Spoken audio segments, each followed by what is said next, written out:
नमस्कार प्रिय विद्यार्थियों, आप सभी का मेरे YouTube चैनल रीडमा स्टडी पॉइंट में स्वागत है। आज के इस वीडियो में कक्षा 10 के गणित विषय की प्रश्नावली 2.3 में प्रश्नों को हल करना सीखेंगे। तो चलिए चलते हैं प्रश्नावली 2.3 पे। प्रश्न संख्या 2, सिद्ध कीजिए कि 6 प्लस √2 एक अपरिमेय संख्या है। इससे पहले प्रश्न 2 का प्रथम प्रश्न भाग जो है वो अपने कर चुके हैं। तो इसको हल करने के लिए क्या है कि जो दिया हुआ होता है जिसको सिद्ध करना है उसका विपरीत अपने को मानना है या कल्पना करनी है। तो हल माना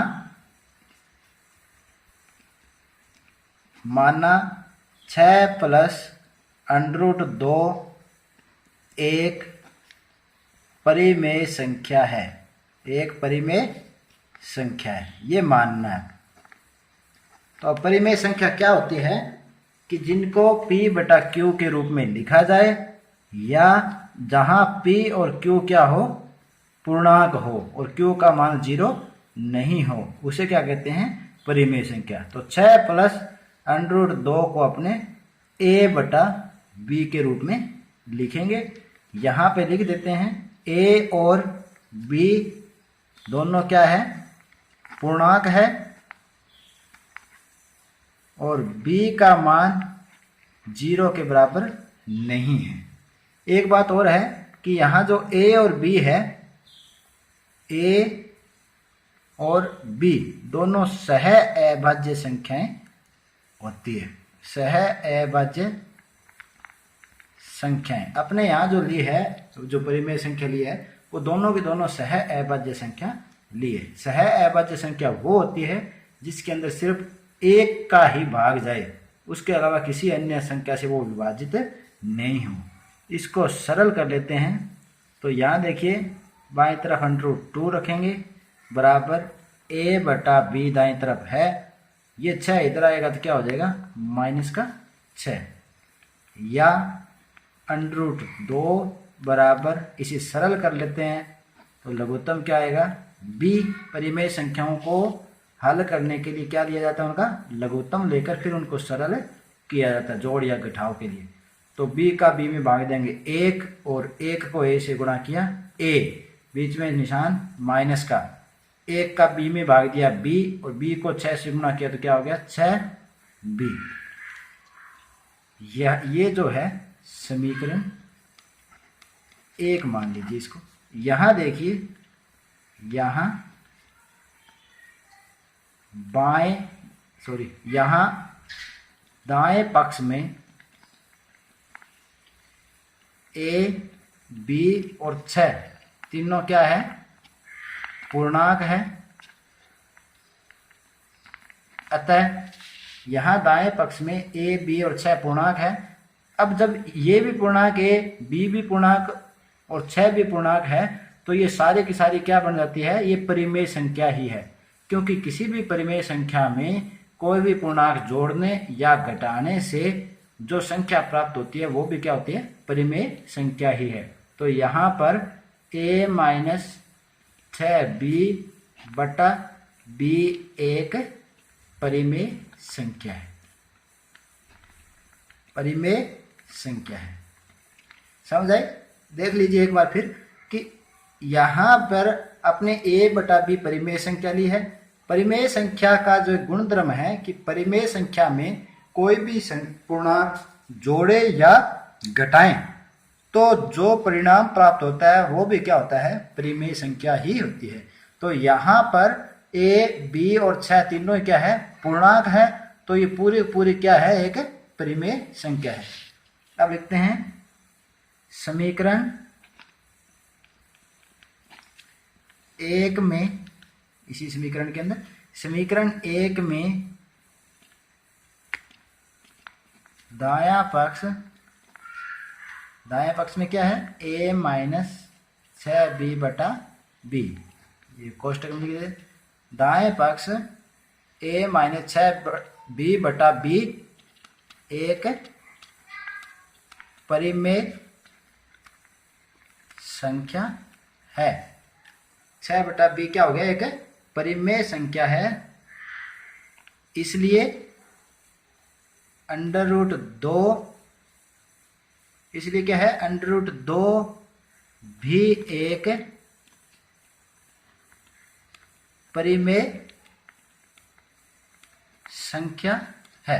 तो यहां देखिए आप समीकरण 1 को कि ये परिमेय संख्या है, तो इसलिए ये भी परिमेय संख्या होनी चाहिए, क्योंकि दोनों क्या है, बराबर है। परंतु अपने जानते हैं कि जो √2 है वो क्या है, अपरिमेय संख्या है, इसलिए ये क्या है, विरोधाभास प्रतीत हो रहा है, विरोधाभास हो रहा है।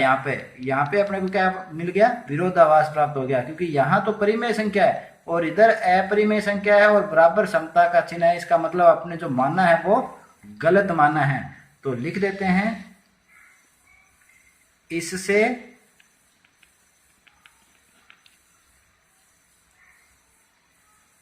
इस तथ्य का, ये जो बात अभी आपने की थी, इस तथ्य का विरोधाभास प्राप्त होता है, विरोधाभास प्राप्त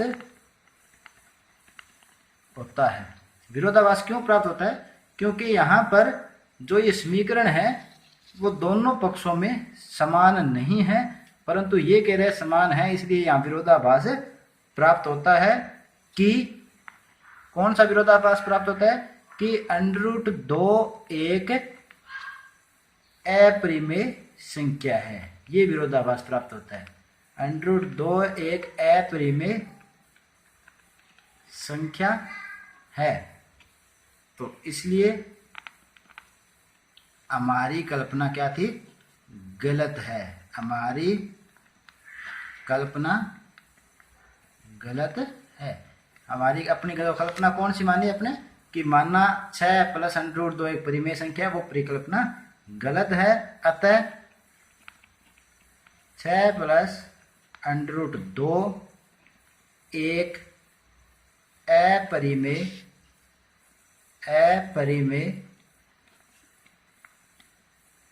संख्या है, यही सिद्ध करना था। तो लिख दीजिए, इति सिद्धम या हैंस प्रूव्ड। तो चलिए नेक्स्ट प्रश्न पे, प्रश्न संख्या 2 का भाग 3। क्या है 3 भाग, सेम ऐसा ही क्वेश्चन है, थोड़ा समझने का प्रयास करना आपको, कि 3 √2 एक अपरिमेय संख्या है, अपरिमेय संख्या है, इसे अपने को सिद्ध करना, इसे सिद्ध कीजिए, ये प्रश्न है। तो देखो, तो जब अपरिमेय संख्या दी हुई है उसे सिद्ध करना होता है, तो क्या करेंगे, अपने कल्पना करेंगे कि ये एक परिमेय संख्या है, इसकी अपोजिट कल्पना करते हैं। माना 3 √2 एक कौन सी संख्या मानेंगे अब इसको, परिमेय संख्या, एक परिमेय संख्या है, ये कल्पना करके इसको सिद्ध करने का प्रयास करेंगे। तो यहाँ देखिए, अब परिमेय संख्या है तो परिमेय संख्या को कैसे लिखते हैं, 3 √2 को अपने किस रूप में लिख सकते हैं, a/b के रूप में, क्योंकि परिमेय संख्या को हमेशा a/b के रूप में लिखा जाता है, जहां a और b दोनों क्या है, पूर्णांक होते हैं और b का मान 0 नहीं होता। और एक बात और ध्यान रखनी है, यहाँ जो अपने a/b ले रहे हैं वो दोनों ही क्या है, a और b दोनों क्या है, सह अभाज्य संख्या है, दोनों सह अभाज्य संख्या है। तो आगे देखिए, अब इसको सरल कर लेते हैं। ये बात समझ में आ गई होगी, पिछले प्रश्न में अभी बताया। सह अभाज्य संख्या कौन सी होती है, कि जिस संख्या में सिर्फ एक के अलावा किसी अन्य संख्या का भाग नहीं जाए, जिस संख्या युग्म में, युग्म की बात हो रही है यहाँ, a और b में सिर्फ एक का ही भाग जाएगा, उसके अलावा नहीं जाए। तो इसको थोड़ा सरल कर लेते हैं, सिर्फ √2 इधर रखते हैं, बराबर a/b। अब 3 यहाँ गुणा में है तो इधर आ जाएगा भाग में।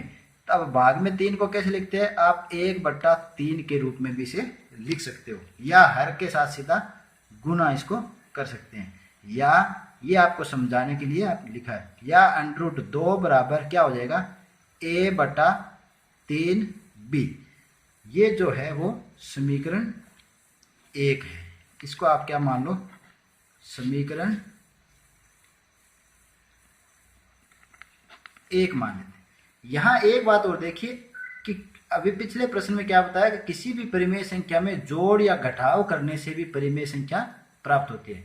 तो किसी भी परिमेय संख्या में गुणा करने से भी परिमेय संख्या प्राप्त होती है। यहाँ ये परिमेय संख्या है, इसको किसी अन्य परिमेय संख्या और पूर्णांकों से गुणा किया तो जो परिमेय संख्या ये प्राप्त हुई है ये भी क्या है, परिमेय संख्या है।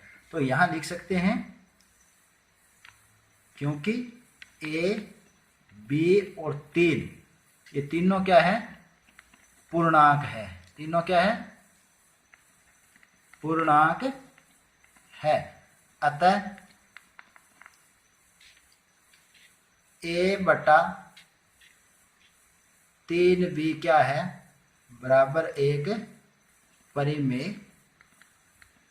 ये आपको समझ आनी चाहिए कि परिमेय संख्या में पूर्णांक होते हैं और किसी भी परिमेय संख्या में जो कोई भी पूर्णांक जोड़ेंगे, घटाएंगे या गुणा करेंगे तो उनसे जो परिणाम प्राप्त होगा या उनका जो रिजल्ट आएगा वो परिमेय संख्या ही आएगा। और यहाँ आपने यही बात लिखी है कि a, b और 3 इस तीनों क्या है, यहाँ पूर्णांक है, इसलिए पूरी की पूरी a/3 भी एक परिमेय संख्या है। समीकरण 1 में दायां पक्ष, अब दायां पक्ष अपने पास क्या था, a/3b, ये दायां पक्ष। दायां पक्ष एक परिमेय संख्या है, एक परिमेय संख्या है। इसलिए अब ये परिमेय संख्या है तो इसके दूसरे भाग में जो √2 है वो भी क्या होना चाहिए, इसलिए √2 जो बाएं भाग में है या बायां पक्ष में है, इसलिए √2 भी एक परिमेय संख्या है। क्यों परिमेय संख्या, क्योंकि दोनों के बीच में बराबर का चिन्ह है। अतः अब आपने क्या लिख सकते हैं कि जो क्वेश्चन में दिया है कि 3√2 एक परिमेय संख्या है, 3√2 भी एक परिमेय संख्या है। परंतु आप देखिए जब समीकरण को देखते हैं तो अपने को पहले से ही पता है कि √2 है वो क्या है, अपरिमेय संख्या है और उसके दाएं भाग में परिमेय संख्या, बराबर का चिन्ह बीच में है। इसका अर्थ ये हुआ कि ये दोनों क्या है, सही नहीं है, अर्थात ये विरोधाभास प्रतीत हो रहा है। तो यहाँ लिख देते हैं, तो इससे इस तथ्य का विरोधाभास प्राप्त होता है कि √2 भी एक अपरिमेय संख्या, ये इसमें विरोधाभास प्राप्त हो रहा है। तो अतः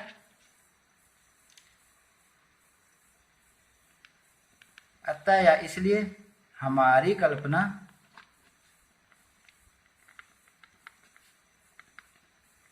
गलत है।